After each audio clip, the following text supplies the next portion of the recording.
મોટા ભાઈ પહેલાં તમારું નામ? ખોખર મુસ્તુફા મહેબૂબભાઈ. મુસ્તુભાઈ ક્યાં રહ્યો ને શું બનાવ બન્યો છે?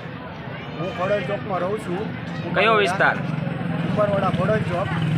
શું બનાવ સામે બન્યો? મારા ઘરની સામે આપણે ભાઈએ વાહન પાર્ક કર્યું. મેં ખાલી એને એટલું કીધું કે ભાઈ તમે મારો ભાઈ નાનો આવે છે ટેમ્પો લઈને, તમે ટેમ્પો સાઈડમાં લઈ લેજો. તમને કે ટેમ્પો એ કે અહીંયા જ રહેશે, એ કે તારા બાપની જગ્યા નથી. એમ કરીને મને મન ભાવ એમ ગાળું દેવા મળ્યો અને સીધો મને મારવા દોડ્યો. કેટલા જણા હતા એ લોકો? એ 5-6 જણા હતા. શું નામ છે એમના? બિલાલભાઈ લાકડાવાળા તથા એનો છોકરો મુન્નાભાઈ લાકડાવાળા, પછી એનો છોકરા 2 હતા, પછી એક એના બનેવી આપણે શોકતભાઈ. તમને કેટલા જણાની ઈજા થઈ છે? મને મિનિમમ 5-6 જણાએ માર્યો છે.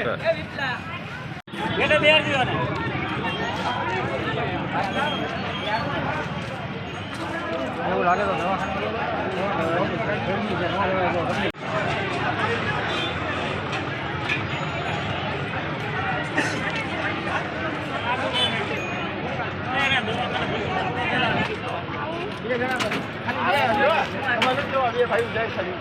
ગાડી લઈને જાઓ.